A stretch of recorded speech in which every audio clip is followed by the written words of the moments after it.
folks, and just like that, we're back, huh? I wanted to talk about this car today. So this is a two-part series pertaining to older Tesla Model 3 performances. It's going to feature more my opinion, my experience, because I'm the one that just put 76,000 miles on this. The second part will feature more technical aspects and capabilities. This is a Model 3 performance, 2019. I've had it for almost 3 years. 3.5 seconds, 0 to 60, all aluminum body panels, dual motor, all-wheel drive. You know, lately there's been a lot of misunderstanding and basic misinformation pertaining to this technology. Before I had this car, I had a P100D. And here's the thing, I bought it used, like a year and a half old, for like 49 grand or something. And it was like the fastest Tesla you could buy back then, a 100D.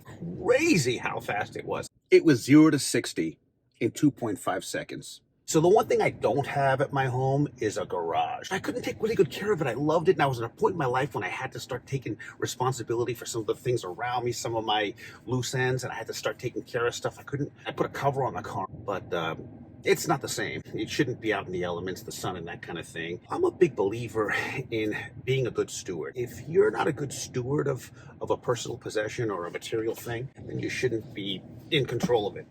That's the bottom line. That's how I feel.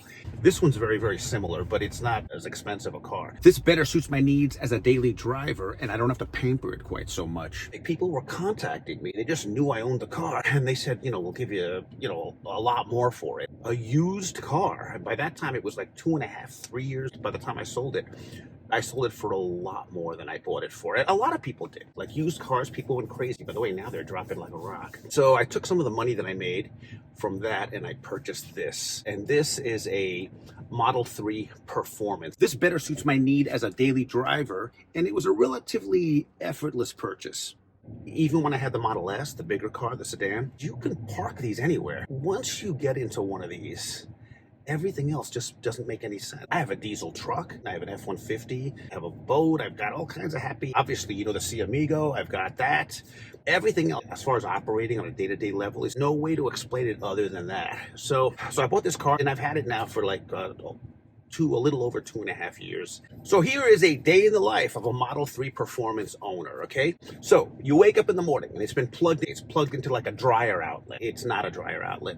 There's a special outlet, but it's still 240 volts. It's just like anything else. It's 4-prong. I think it's called a NEMA. I might be wrong. So please, if you happen to be an electrician, don't crawl all the way up because I just called it a NEMA. Whatever the hell it is, that'll give you 30 miles, approximately 30 miles every single hour. You can set the computer of your car very, very easily. You can just tell it, actually. You can just talk to it and it'll do it. To start at midnight and stop at 6 a.m. Though that usually is the absolute lowest price you're going to pay per kilowatt for electricity. It's much more affordable in those 6 hours. So now California's got very expensive electricity. That's what's bad about it. I get every night about 180 miles. There's already like 100 miles on the car when I park it. Usually I don't use more than 150 a day driving around town and doing the stuff that I want to do. I leave every morning with approximately 220 mile range. So let's talk about the appearance of the car for a minute. It's a beautiful car, as you can see. I like the way it looks. I have my favorite absolute dream colors on this one. By the way, I got this one directly from Tesla. So the car looks good. It looks really, really nice. It's got amazing headlights, LEDs. I mean, really good LEDs. I mean, you can see really, really well. As you progress in life, your night vision gets progressively worse. So it's fantastic. It's like you're landing the space shuttle at LAX. It's really, really good, but it's not annoying to other drivers. I've asked about that, and it's not. I mean, I've asked other people I know who drive around me, etc., etc. So glass canopy, which I really, really like. I like it a lot. It doesn't open. It's not a sunroof, but it's the full length of the whole car all the way back. Where the canopy stops, where the glass stops, the rear window starts, so it's pretty good. I have 20-inch wheels on this particular car. This is the Performance model. It's pretty amazing. Performance brakes, 20-inch wheels. They're Michelins. I'm using the Michelins are on it right now. These are Z-rated. Any tire with a Z on it means it's rated for over 100 miles an hour. I think over 120. maybe 140. I think Z might be the highest rating. Now, I have another set of tires too. Because the car is rated for such high performance, you're supposed to get the highest rated tire for its potential. But if you drive normally, you can have a regular set of tires. And I'm not using those right now, but I do have them. And I do swap them out sometimes. If I go to Vegas or something, I don't want to put all the mileage on the Michelins. They're very easy to do. Not a big deal to take four wheels off and put four wheels on. Already balanced and everything. And they're rated up for up to like 100 miles an hour. And they're normal, they're 20-inch wheels. Then they're certainly not $440 each. So you don't have to spend all that money on wheels and stuff. I've been through one set of tires. It took me about a year and a half to go through. Oh, it has performance brakes. It stops really, really well. It's very, very cool. The way you get into the car is you have an app on your phone, or you can have a smartwatch. This watch also, this is actually an Apple Watch. When you walk up to the car, the mirrors unfold and you know it's open. As soon as you walk away, 15 seconds later, they fold, you know it's locked. Your phone also gets into the car, will get you into the car. With the watch, you just walk up and boom, you're in the car.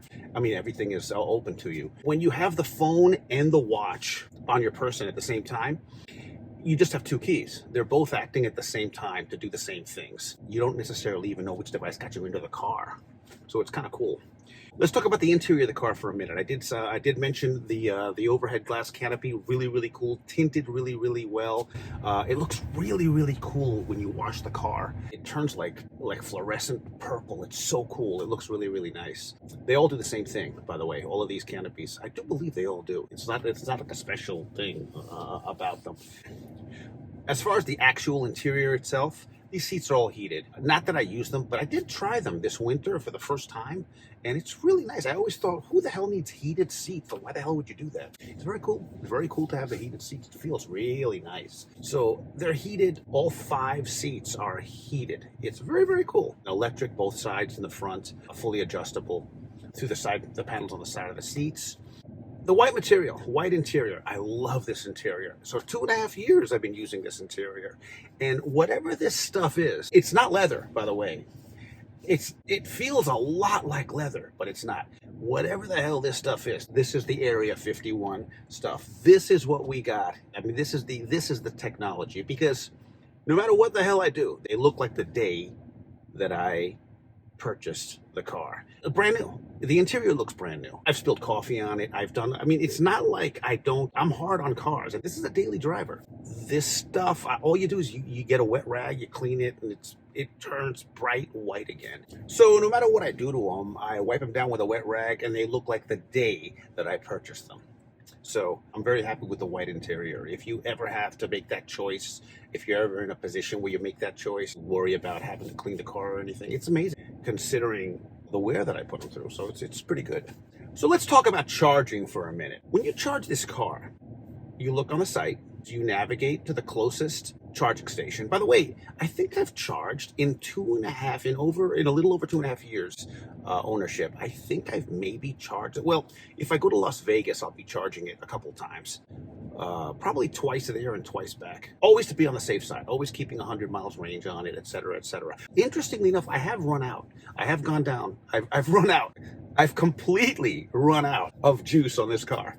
It didn't strand me, to my knowledge. Like when it says 0 and it's flashing, after I let this thing go down to 0. I completely ran out of juice when I got off the freeway to get to my house. I live in a valley, so I was like -3 right when it got to the top of the hill, where it starts to be downhill the entire way. And in those 6 miles, I generated 8 miles of extra range. In other words, I wasn't using any power at all going down that hill to my house. And then every day, by the way, every day when I go home, I'm generating 8 miles on the way to my house just from coasting. You can tell that it's regenerating the whole time. Your brake lights are on the whole time. People honk at you because your brake lights are on the entire time, but you're actually driving the car normally. You're not using any juice. It presents that as if you're braking the entire time you're going down the hill. All you do is stop accelerating and then you're braking. It's very possible you're going 70 miles an hour with your brake lights on for like 2 minutes. That's the great thing about this car. If you do drive like an idiot, you can always just go, that's another thing. We'll talk about that before this is over. Some idiots would get in the back seat while the car's driving. Basically, if everybody had this technology right now, every car would be driving itself. Back to what I was just talking about. When you want to charge this car, so again, I've maybe charged around San Diego, which is where I use the car mostly. I go to LA a lot too. You don't have to do anything. I usually just leave in the morning, 240 miles of range. That's 80%. Sometimes it's 220. It goes between 220 and 240 is what it gives me. That's 80%.